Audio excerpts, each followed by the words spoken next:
देश में corona vaccine का इंतजार खत्म। Drug controller general of India ने सीरम इंस्टीट्यूट की कोविशील्ड और भारत बायोटेक की कोवैक्सीन के इमरजेंसी इस्तेमाल को मंजूरी दी।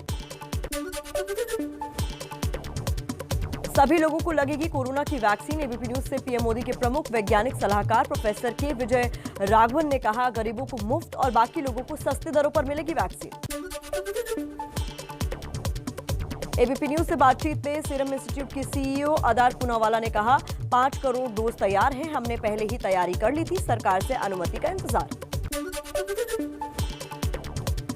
कोरोना की 2 वैक्सीन की मंजूरी को पीएम मोदी ने हर भारतीय के लिए गर्व का दिन बताया। पीएम मोदी ने ट्विटर पर लिखा, देश में बनी वैक्सीन आत्मनिर्भर भारत की बड़ी कामयाबी। भारत में कोरोना वैक्सीन की मंजूरी का विश्व स्वास्थ्य संगठन ने किया स्वागत। कहा, दक्षिण पूर्व एशिया में कोरोना महामारी पर लगाम लगाने में मिलेगी मदद। एम्स के निदेशक रणदीप गुलेरिया ने कहा, वैक्सीन की सुरक्षा को कई स्तरों पर देखा जाता है, इसलिए हमें वैक्सीन की सुरक्षा को लेकर चिंता नहीं करनी चाहिए।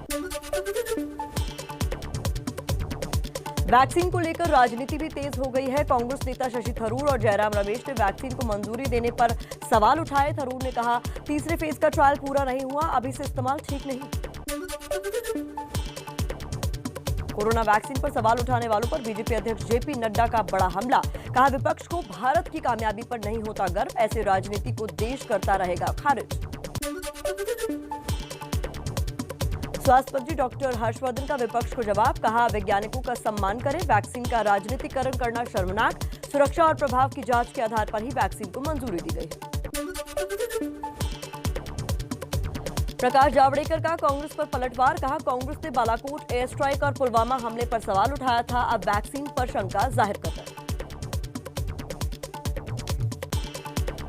वैक्सीन पर शशि थरूर के बयान से छत्तीसगढ़ के स्वास्थ्य मंत्री टीएस सिंहदेव का किनारा। कहा, वैज्ञानिकों पर पूरा भरोसा। थरूर ने कहा था, जल्दबाजी में मंजूरी हो सकती है खतरनाक। कोरोना वैक्सीन पर बोले बिहार के कांग्रेस नेता अजीत शर्मा। कहा कि जिस तरह रूस और अमेरिका के राष्ट्राध्यक्षों ने पहले टीका लिया, वैसे ही पहले पीएम मोदी वैक्सीन लगवाकर दूर करें शंका।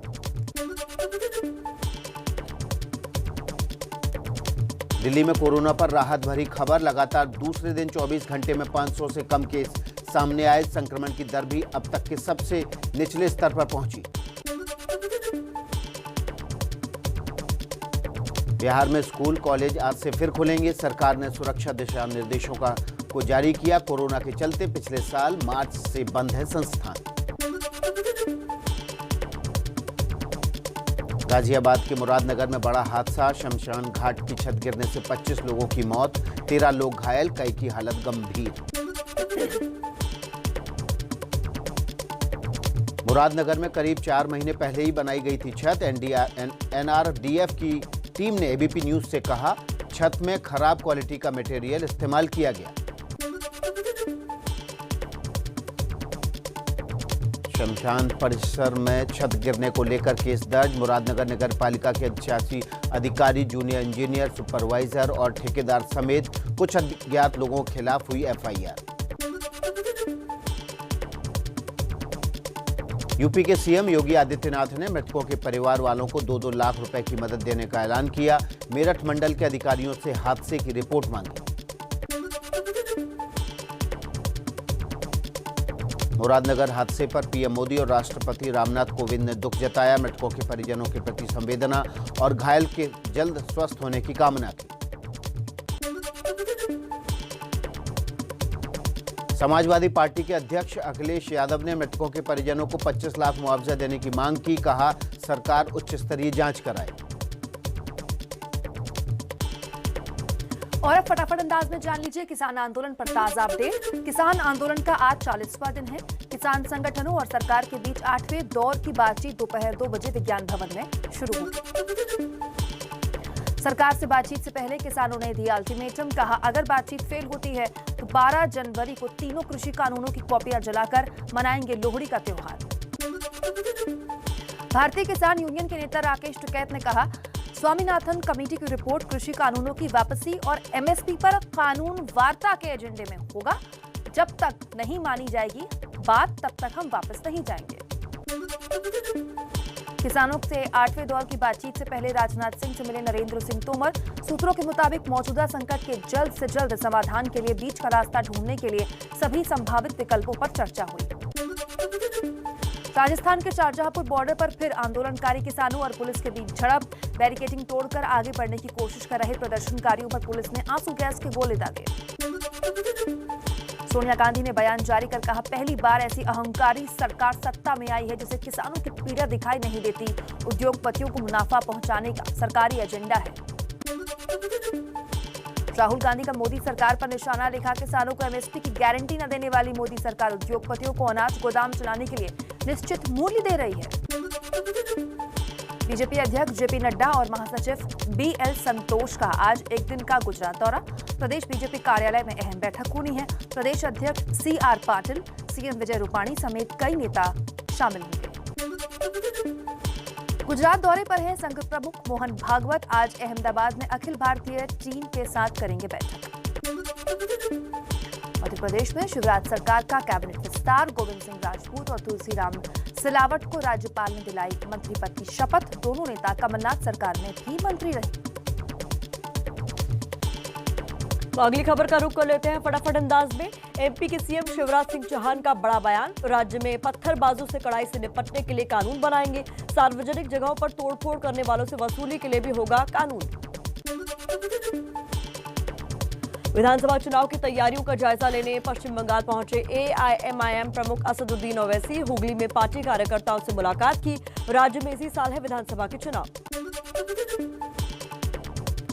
बंगाल की पिच पर उतरे ओवैसी ने ममता पर निशाना साधा। कहा, ममता कर रही अनाप शनाप बातें। टीएमसी को अपनी हार और बंगाल में बीजेपी के उदय पर आत्मचिंतन करना चाहिए। बंगाल सरकार में मंत्री राजीव बनर्जी ने फिर बोला टीएमसी नेताओं पर हमला। कहा, पार्टी कार्यकर्ताओं से दुर्व्यवहार किया तो वहीं टीएमसी को सत्ता से उखाड़ फेंकेंगे। सीबीआई ने पशु तस्करी मामले में विनय मिश्रा को पूछताछ के लिए आज सुबह 11 बजे तलब किया। ममता के भतीजे अभिषेक बनर्जी का करीबी विनय मिश्रा के घर छापे में लेन-देन की एक अहम डायरी बरामद हुई थी। बंगाल के पूर्वी मिदनापुर में बीजेपी से जुड़े 80 साल के बुजुर्ग की हत्या। टीएमसी कार्यकर्ताओं पर आरोप। टीएमसी ने घरेलू विवाद में हत्या की बात कही। जांच में जुटी है पुलिस। यूपी के गोरखपुर में सीएम योगी आदित्यनाथ ने जरूरतमंदों को बांटा कंबल। ठंड को देखते हुए अधिकारियों को पर्याप्त इंतजाम करने के निर्देश दिए। कर्नाटक के चित्रदुर्ग में एक कार्यक्रम के दौरान बेहोश हुए केंद्रीय मंत्री सदानंद गौड़ा अस्पताल में भर्ती कराया गया। हाल ही में कोरोना से ठीक हुए। पीएम नरेंद्र मोदी ने सौरव गांगुली से फोन पर बातचीत की। उनकी तबियत के बारे में जानकारी ली। हार्ट अटैक आने के चलते अस्पताल में भर्ती है सौरव गांगुली। अयोध्या में राम मंदिर के लिए चंदे को लेकर सियासी तकरार के बीच ट्रस्ट के महासचिव चंपत राय का बयान। बोले, ओवैसी को सलाम। सोनिया गांधी, ममता बनर्जी, शरद पवार समेत विपक्ष के सभी नेताओं के पास चंदा लेने जाएगा ट्रस्ट। चलिए कुछ और खबरों का रुख कर देते हैं। खबर वाराणसी से है। वाराणसी में अखिल भारतीय संत समिति का 2 दिवसीय संत सम्मेलन संपन्न। अयोध्या राम मंदिर निर्माण और निधि संग्रह के साथ सभी धार्मिक पहलुओं पर हुई चर्चा। बैठक जून में हिमाचल के कुल्लू में होगी। भारतीय वायुसेना को जल्द मिल सकते हैं medium lift military transport aircraft. Europe की बड़ी एविएशन कंपनी एयरबस से 56 C295 मिलिट्री ट्रांसपोर्ट एयरक्राफ्ट पर बातचीत। रक्षा मंत्रालय के CFA के पास है प्रस्ताव। यूपी के रायबरेली में हिंदू धर्म अपनाने वाले शख्स को जिंदा जलाने की कोशिश से हड़कंप मचा। घटना के बाद पीड़ित के घर पहुंचे डीएम और एसपी। कड़ी कार्रवाई का दिया भरोसा। बिजनौर के लव जिहाद मामले में गिरफ्तार अफजल के खिलाफ 24 दिन के अंदर चार्जशीट दाखिल। पूरे यूपी में सबसे पहला आरोप पत्र। अपहरण, दुष्कर्म और धर्म परिवर्तन कराने का आरोप। यूपी के जौनपुर के शाहगंज में अगवा किए गए 7 साल के बच्चे की हत्या। शनिवार को IITI के 2 छात्रों ने बच्चे का अपहरण कर मांगी थी फिरौती। पुलिस ने दोनों आरोपियों को गिरफ्तार किया।